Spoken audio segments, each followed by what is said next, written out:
Hello viewers, সবাইকে স্বাগতম জানাচ্ছি নতুন আর একটি ভিডিওতে।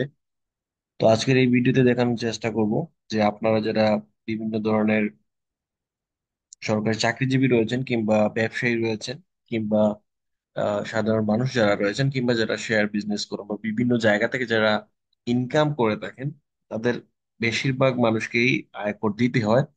কিংবা যাদেরকে কর সীমার মধ্যে আয় পড়ে না কিন্তু তারপর অনেক সময় জিরো রিটার্ন করতে হয়, সেক্ষেত্রেও সেই আয়কর রিটার্নের যে ফর্ম সেটা ফিল আপ করে দিতে হয়। সো আপনারা অনেকেই সেটা খুঁজে পান না যে কোন জায়গা থেকে সেই ফর্ম গুলো খুঁজে বের করবেন কিংবা কোথা থেকে কোন অ্যাকচুয়াল বা ভ্যালিড সাইট থেকেই আপনারা ফর্ম গুলো পাবেন।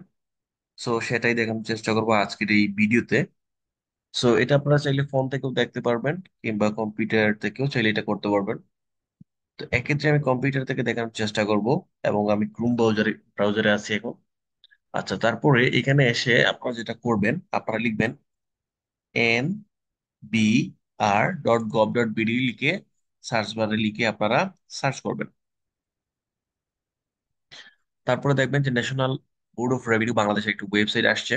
সো এইখান থেকে আপনারা যেটা করবেন, এই যে ফর্মস আছে অনেকগুলো এখানে ইয়ে আছে, তার মধ্যে এইখানে ফর্মসে আপনারা কার্সরটা নিয়ে যাবেন, তারপরে দেখবেন paid income tax relevant form. So আপনারা এখানে ইনকাম ট্যাক্স এইটাতে ক্লিক করবেন।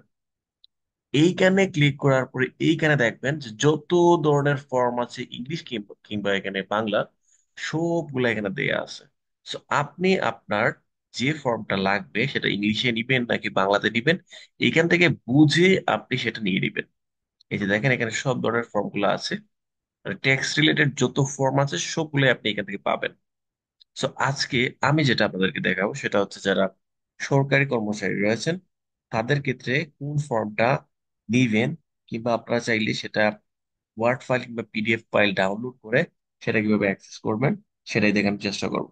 সো যারা সরকারি কর্মচারী রয়েছেন, সো তাদের ক্ষেত্রে প্রাপ্তি স্বীকারের একটি ফর্ম রয়েছে, যে ফর্মটা হচ্ছে গিয়ে আইটি 11/6/2023।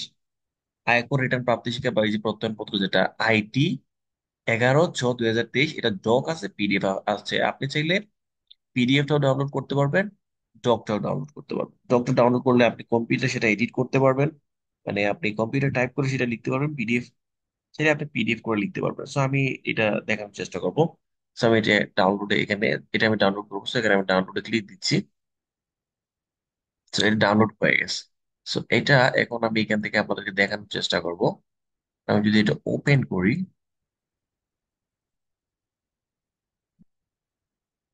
তাহলে দেখেন এই ফর্মটা এখানে চলে আসছে।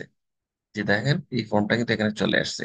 এখন এই ফর্মটা যদি আপনি টাইপ করতে চান, লিখতে চান, তাহলে অবশ্যই আপনাকে যেটা করতে হবে, এনেবল এডিটিং এটাতে ক্লিক করতে হবে।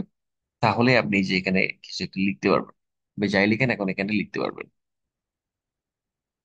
সো এটা হচ্ছে ওয়ার্ড ফাইল, এটা প্রত্যয়ন। এখন আপনাদেরকে দেখাচ্ছি যে আপনার পিডিএফ কিভাবে করবেন। সো খুবই সহজ। এই যে এটা হচ্ছে পিডিএফ, মনে করছেন আপনি হাতে টাইপ করে দিবেন, সমস্যা নেই। আপনি এটাকে এখানে ক্লিক করুন, ডানে আছে, এটাতে ক্লিক করবেন, এটা ডাউনলোড হয়ে যাবে। এটা ওপেন হয়ে যাবে। সো এটা ওপেন হয়ে যাওয়ার পর এখানে এসে আপনি এই যে ডাউনলোড আছে এই ডাউনলোডে ক্লিক করবেন, তারপরে সেভে ক্লিক দিবেন, এটা ডাউনলোড হয়ে যাবে। আপনি চাইলে এখান থেকে এটা ওপেন করেও দেখতে পারবেন। এই যে দেখেন এটা ওপেন হয়েছে এই ফর্মটা। ঠিক একইভাবে আপনাদের যারা সরকারি চাকরিজীবী রয়েছেন তাদের ক্ষেত্রে যে স্বাভাবিক যে করদাতা রয়েছেন তাদের রিটার্ন ফর্মটা কোনটা হবে, রিটার্ন ফর্মটা হবে আইটি 11/6/2023। এই যে দুইটা ডক আছে, পিডিএফ আছে, আপনি যেটা ইচ্ছে আপনার ডাউনলোড করে নিতে পারেন। তো এই ক্ষেত্রে আমি যেটা করব, আমি কম্পিউটারে টাইপ করে দিতে যাচ্ছি, সুতরাং আমি এখানে ডকে ক্লিক করব। তো ডকে ক্লিক করার পরে এটা ডাউনলোড হয়ে যাবে। হয়ে যাওয়ার পরে আমরা এটা ওপেন করে দেখবো যে ফাইলটা আমরা টাইপ করতে পারি কিনা। ওকে, তারপরে এটা ওপেনে ক্লিক দিলাম। হ্যাঁ, এই যে দেখেন এখানে ফর্মটা চলে আসছে। মানে আপনারা যারা অনেকে পিডিএফ ফাইল ডাউনলোড করে হাতে লিখতে চান, সেটা আপনারা চাইলে এই ফর্মে আপনারা লিখতে পারবেন। এই যে দেখেন এটা মনে হয় 10 কিংবা 11 পাতার একটা page, PDF document file. So আপনারা চাইলে এটাকে লিখতে পারবেন, তবে অবশ্যই লেখার ক্ষেত্রে আপনারা এখানে এনেবল এডিটিং এটাতে ক্লিক করে নেবেন, তাহলে আপনাদের লিখতে সুবিধা হবে। এই যে এখন আপনারা চাইলে এটা লিখতে পারবেন, এখানে টাইপ করতে পারবেন, মানে সবকিছু করতে পারবেন। এটা হচ্ছে ওয়ার্ড ফাইল। সো বেশিরভাগ মানুষই এখন চুজ করে যে তারা হাতে না লিখে সেটা কম্পিউটারে টাইপ করে দিবে। তো সেক্ষেত্রে আপনারা এটা ফলো করতে পারেন। আর যদি মনে করেন যে না আপনাদের ডক ফাইলটা দরকার নেই, আপনারা হচ্ছে গিয়ে পিডিএফ, তাহলে হচ্ছে কি এখান থেকে আপনারা এই ডাউনলোডে ক্লিক করে দেবেন, দুঃখিত, এই যে এটা এখানে ডাউনলোডে ক্লিক করে দিবেন, তাহলে হচ্ছে গিয়ে এটা ডাউনলোড হয়ে যাবে, মানে ওপেন হবে। তারপরে এটাকে আপনারা ডাউনলোড করে নেবেন এখান থেকে। এই যে দেখেন ফাইলটা ওপেন হয়ে গেছে। তো এখান থেকে আপনারা যদি ডাউনলোডে ক্লিক করেন, তাহলে দেখবেন ডাউনলোড হয়ে গেছে।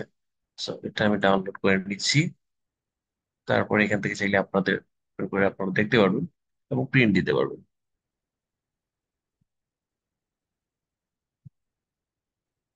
এটা হচ্ছে কি 11 পেজের একটা পিডিএফ। আপনারা সেটা প্রিন্ট দিয়ে হাতে লিখে দিতে পারেন, আপনাদের যেভাবে সুবিধা মনে করেন সেভাবে লিখতে পারবেন। আশা করি বুঝতে পেরেছেন যে আপনারা কোথা থেকে এই ফর্মগুলো পাবেন, কিভাবে পাবেন এবং ডাউনলোড করবেন। এখান থেকে যার যেটা প্রয়োজন সে অনুযায়ী ডাউনলোড করবেন। আমি সবগুলো দেখাতে চাচ্ছি না এখন, কারণ এখানে অনেকগুলো ফাইল আছে। আপনাদের যার যেটা প্রয়োজন এই জায়গা থেকে, কারো কাছে না গিয়ে, অনলাইনে অন্য কোথাও সার্চ না দিয়ে এইভাবে আপনারা সহজেই ডাউনলোড করে নিতে পারবেন। আশা করি বুঝতে পেরেছেন যে কিভাবে ইনকাম ট্যাক্সের ফর্ম পাবেন, কোথায় পাবেন। সো এতটুকু ছিল আজকের ভিডিও। ধন্যবাদ সবাইকে সাথে থাকার জন্য।